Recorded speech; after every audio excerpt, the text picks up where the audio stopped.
গল্পে স্বল্পে তরুণে আপনাদের স্বাগত। বাংলা সাহিত্য ভাণ্ডারে ছোট গল্পের সম্ভার অতুলনীয়। মণিমাণিক্য খচিত সেই সব ছোট গল্প নিয়েই আপনাদের সামনে আমি তরুণ।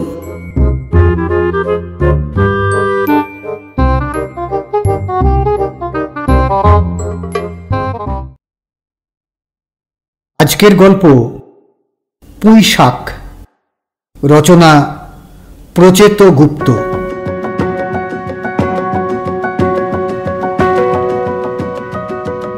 আবার একই কাণ্ড, একই ভুল। এই নিয়ে 10 দিনের মধ্যে 2 বার ঘটল। ব্যাগে হাত ঢুকিয়ে মনে হলো ভেতরে এমন কিছু আছে যেটা থাকার কথা নয়। শুধু তাই নয়, এবারের ভুলটা যেন বেশি।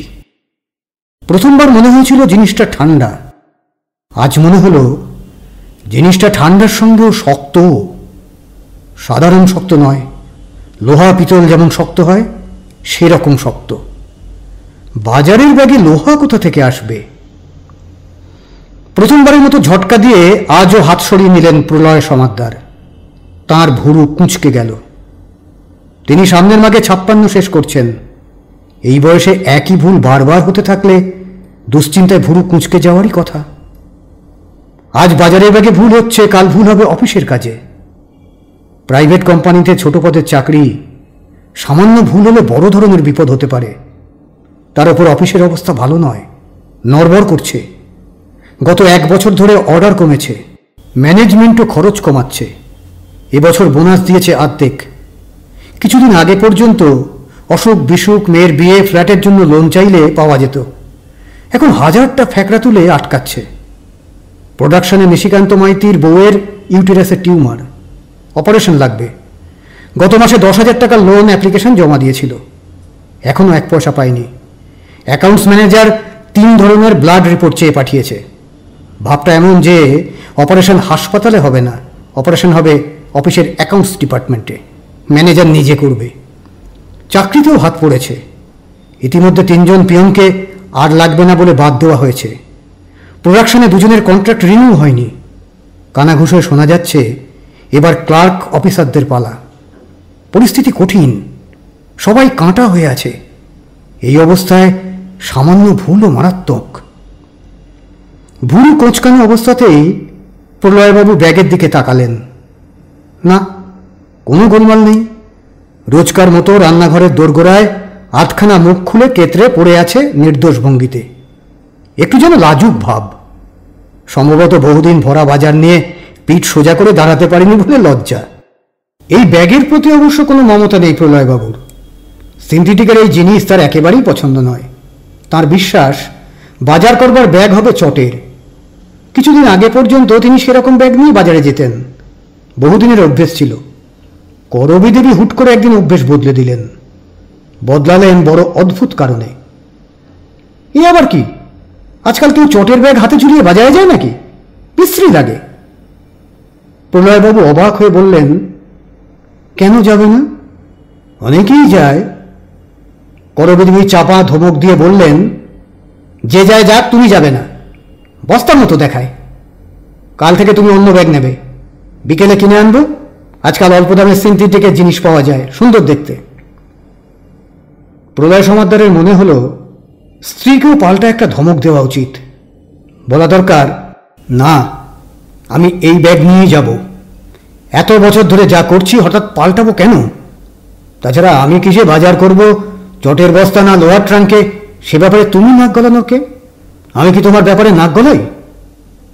প্রলয়বাবু ধমক দিতে পারলেন না। আজ থেকে 10-15 বছর আগে হলে হয়তো পারতেন, কিন্তু এখন পারেন না। ঘরে বাইরে কোথাওই পারেন না।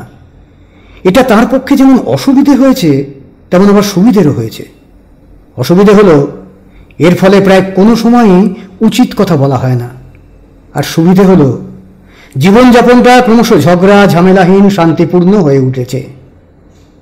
প্রলয়বাবু হিসাব করে দেখেছেন, একটা বয়সের পর জীবনে উচিত কথার কোনো দাম নেই। দাম আছে শান্তির। শান্তির জন্য তিনি নিজে নিজেই মেকানিজম তৈরি করে নিয়েছেন। ঘরে বাইরে খানিকটা ধমকানি, 2-5টা অপমান, কিছুটা অবজ্ঞা চুপচাপ সহ্য করে নিলেই কাজ হচ্ছে। প্রথম প্রথম সমস্যা হতো, এখন আর হয় না। প্র্যাকটিস হয়ে গেছে, প্র্যাকটিসে সব হয়। আজকাল ট্রামে বাসে কেউ পা মারিয়ে দিলে আর গায়ে লাগে না। অসহ্য গরম রাতে টানা লোডশেডিং চললেও ঘামে ভিজে ঘাপটি মেরে শুয়ে থাকেন। বাজারে ছোটোখাটো ওজন ঠকানোর ঘটনায় চোখ ফিরিয়ে নেন। অল্প কটা পয়সার জন্য ঝামেলা ভালো লাগে না।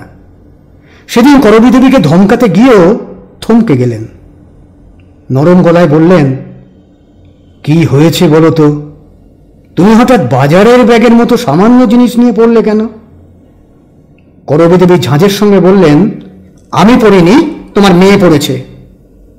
মেয়ে? শুনি? শুনি ছাড়া তোমার আর কটা মেয়ে আছে? বোকার মতো কথা বলছো কেন? এত বয়স হলো বোকার মতো কথা বলার অভ্যেস ছাড়তে পারলে না। সেদিন সুমির শ্বশুরমশাই গাড়ি থেকে তোমায় দেখেছেন। একমাত্র মেয়ের শ্বশুরমশাই মানুষটি অতিরিক্ত রকমের বড় লোক। তার প্রসঙ্গ উঠলেই প্রলয় সমাদ্দারের নার্ভাস লাগে। সেদিনও লাগলো। কাঁপা গলায় বললেন, সুমির শ্বশুরমশাই আমাকে দেখেছেন? করবী দেবী গলায় ঝাঁঝ বাড়িয়ে বললেন, তোমাকে দেখবেন কেন? তুমি এমন কিছু রাজা গজাও না যে তোমায় দেখতে হবে। তোমার ব্যাগ দেখেছেন। দিল্লি না মুম্বাইয়ের প্লেন ধরবেন বলে ভদ্রলোক ওই রাস্তা দিয়ে এয়ারপোর্ট যাচ্ছিলেন। গাড়ি থেকে দেখলেন হাতে ব্যাগ ঝুলিয়ে তুমি চলেছ। ফিরে এসে সুমির কাছে হাসাহাসি করেছেন।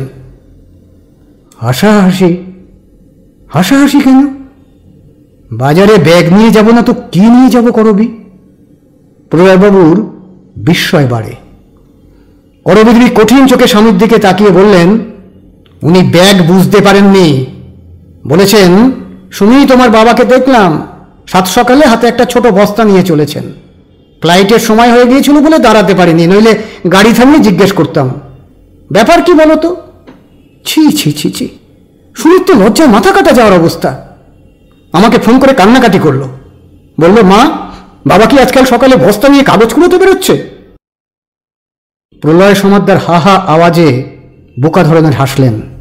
বললেন, কথাটা সুমি ভুল বলেনি। জিনিসপত্রের দাম যেভাবে বাড়ছে তাতে কদিন পরে বস্তা নিয়ে কাগজ কুড়োতে বেরোলে অবাক হওয়ার কিছু থাকবে না। বেঁচে থাকতে হলে একটা সাইড বিজনেস লাগবে। সেদিক থেকে র্যাক পিকার হওয়া সব থেকে ভালো, মূলধন লাগবে না।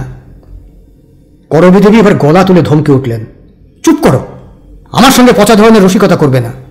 মেয়ের একটা প্রেস্টিজ আছে, আগে ছিল না, বিয়ের পর হয়েছে। তোমার মতো দু পয়সা কেরানি ঘরে তার বিয়ে হয়নি।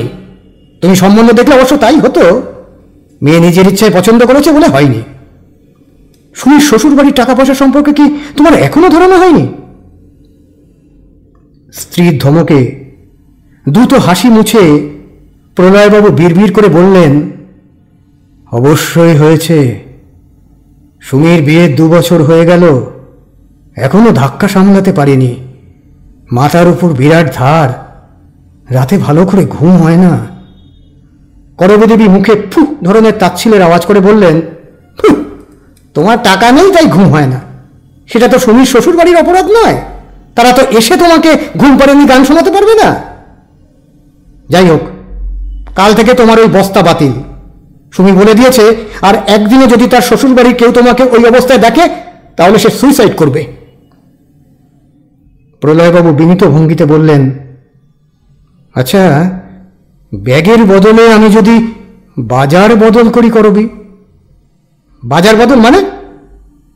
মানে এমন কোনো বাজারে গেলাম যে দিকটা এয়ারপোর্ট যাওয়ার পথ পড়ে না। ধরো স্টেশনের দিকে। সুমির শ্বশুরমশাই তো প্লেনে ছাড়া যাতায়াত করেন না।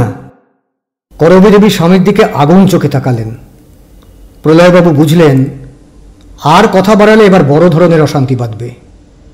চোখ নামিয়ে তাড়াতাড়ি বললেন, ঠিক আছে করবী, তুমি ব্যাগটা বদলেই দিও।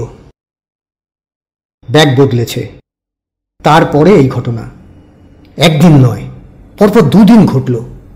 হাত ঢুকিয়ে মনে হলো ভেতরে এমন কিছু রয়েছে যা বাজারের ব্যাগে থাকার কথা নয়। বিচ্ছিরি ধরনের মনের ভুল। ভুল কেন হচ্ছে? প্রথম ঘটনাটা ঘটে এক বুধবার।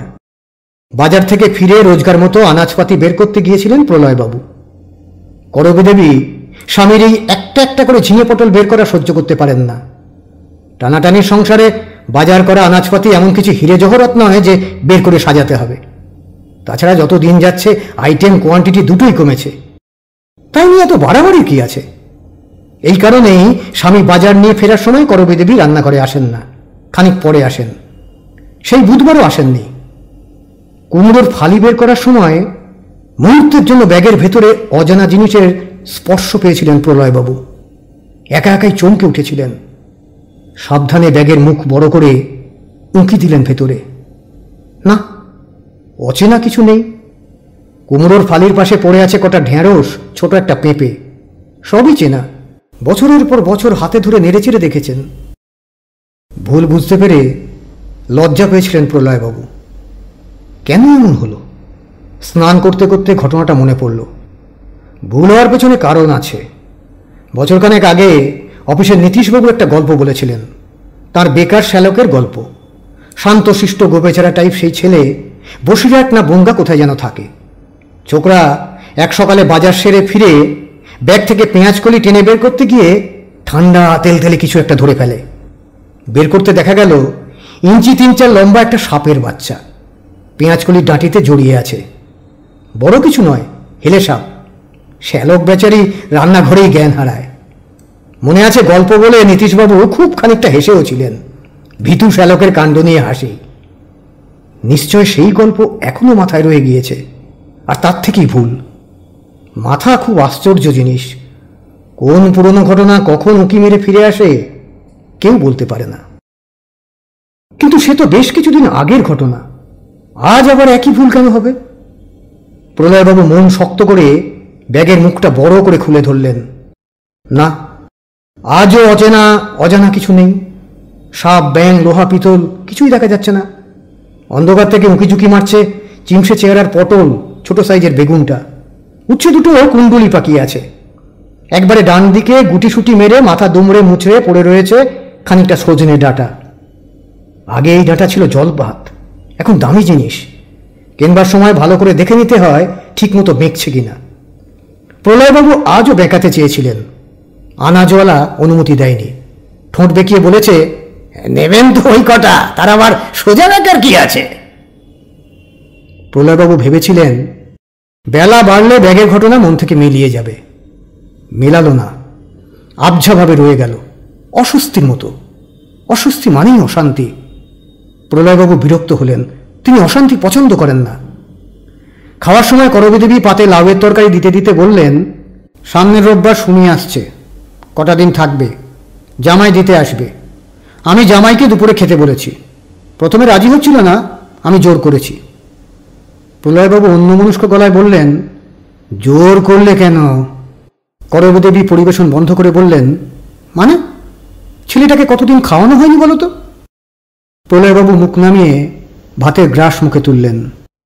না, লাউটা ঠকিয়েছে, সজনে ডাঁটাও খারাপ হবে। আমি তা বলিনি, ওর হয়তো কাজ ছিল। করবী দেবী বললেন, কাজ ছিল তো কি হয়েছে? তা বলে নিমন্ত্রণ করবো না? শুনি বা কি ভাববে? এখন কিছু বলবে না, পরে কথা শোনাবে। প্রলয়বাবু বিড়বিড় করে বললেন, তাহলে ঠিকই করেছ। করবী দেবী মুখ ঝামটা দিয়ে বললেন, তোমার কাছে ঠিক ভুলের সার্টিফিকেট চাইনি। ওই দিন ঠিক মতো বাজার করবে। সঙ্গী বলেছে ছেলে চিংড়ি মাছ ভালোবাসে, তুমি গলদা নেবে। বড়টা পারবে না, সে মুরত তোমার নেই, মাঝারিটা আনবে। অফিসে যাওয়ার পথে প্রলয়বাবু ট্রামেই হিসেব কষতে লাগলেন। গলদা চিংড়ির দাম এখন কত যাচ্ছে? কার কাছ থেকে ধার পাওয়া যায়? নীতিশবাবুকে একবার বলে দেখা যেতে পারে, নইলে অন্য চেষ্টা করতে হবে। হাতে কদিন সময় আছে। ধার চাও হলো না। নীতিশবাবু অফিসে আসেননি। এদিকে অফিসে জোর গুজগুজ ফুসফুস চলছে। ইউনিয়নের সঙ্গে বসে ম্যানেজমেন্ট নাকি গোপন লিস্ট বানাচ্ছে, ছাঁটাইয়ের লিস্ট। সেই লিস্টে ইউনিয়ন নিজেদের লোকদের বাঁচাবে। প্রলয়বাবু চিন্তিত হয়ে পড়লেন। লিস্টে তাঁর নাম নেই তো? থাকলে কঠিন সমস্যা হবে। মাথার উপর ধারের বোঝা, তার উপরে রয়েছে সুমি। বেচারি শ্বশুরবাড়িতে কি বলবে? বুড়ো বয়সে বাবা চাকরি চলে গিয়েছে। চিন্তা বাড়তে থাকলো। ইউনিয়নের নেতাদের সঙ্গে একবার দেখা করলে কেমন হয়? অনেকেই নাকি করছে। এতদিন পলিটিক্সের ধারে কাছে যাননি। এখন মনে হচ্ছে কাজটা বিরাট ভুল হয়েছে। সেরকম বুঝলে হাতে পায়ে ধরতে হবে। ফাইল সরিয়ে উঠে পড়লেন প্রলয়বাবু। ওদের কি বলতে হবে? ভাই, দয়া করে আমাকেও আপনাদের সঙ্গে রাখবেন। কথা বলার সময় কি হাত কচলাতে হবে? কোনো সমস্যা নেই, হাত কচলানো যাবে। নেতারা কেউ দেখা করল না। দরজা বন্ধ করে ইমার্জেন্সি মিটিং চলছে। মুখ বাড়িয়ে জানিয়ে দিল দিন তিনেকের আগে সময় হবে না। মনে গভীর অশান্তি নিয়ে বাড়ি ফিরলেন প্রলয়বাবু। এদিকে নীতিশবাবু পরপর 3 দিন অফিসে এলেন না। তাঁর সম্পর্কে মারাত্মক খবর পাওয়া গিয়েছে। সেই খবর সত্যি না মিথ্যে বোঝা যাচ্ছে না, তবে অফিসে সবাই জেনেছে নীতিশবাবুর বনগার এক শ্যালক নাকি পুলিশের হাতে ধরা পড়েছে। ছোকরার বাজারের ব্যাগে রিভলভার পাওয়া গিয়েছে। পুঁইশাকের মধ্যে লুকিয়ে নিয়ে যাচ্ছিল। পুলিশ হাতে নাতে ধরেছে। তল্লাশির সময় তারা ব্যাগে হাত ঢুকিয়ে প্রথমে ঠান্ডা শক্ত জিনিসের ছোঁয়া পায়। এমনি শক্ত নয়, লোহা পিতলের মতো শক্ত। এরপরই অস্ত্রটা টেনে বের করে। তখনও নলের সঙ্গে নাকি কটা পুঁইশাকের ভেজা ভেজা পাতা ঝুলছিল। নীতিশবাবু শ্যালককে বাঁচাতে থানা পুলিশ করছেন। খবর শুনে অনেকক্ষণ ঝিম মেরে বসে রইলেন প্রলয়বাবু। সেই গোবেচারাটাই ভীতু ছেলেটা না, সাপের বাচ্চা দেখে যে অজ্ঞান হয়ে গিয়েছিল। রবিবার সকালে ধার করার টাকায় জামাইয়ের জন্য হাত খুলে বাজার করলেন প্রলয় সমাদ্দার। মাঝারি সাইজের গলদার সঙ্গে বড় ট্যাংরাও নিয়েছেন, সঙ্গে গাদাখানেক তরি তরকারি, যেমন করবদেবী বলে দিয়েছিলেন। শুধু তার বাইরে দুম করে বেশ খানিকটা পুঁই শাক কিনে ফেলেছেন। কোনো দরকার ছিল না, তবু কিনেছেন। ঠিক করেছেন বাড়িতে ফিরে আগে গোপনে একবার ব্যাগে হাত ঢুকিয়ে দেখবেন। দেখবেন হাতে রিভলভারের ঠান্ডা শক্ত ছোঁয়া লাগে কিনা। দুবার ভুল হয়েছে বলেই যে বারবার ভুল হবে তার কি মানে আছে?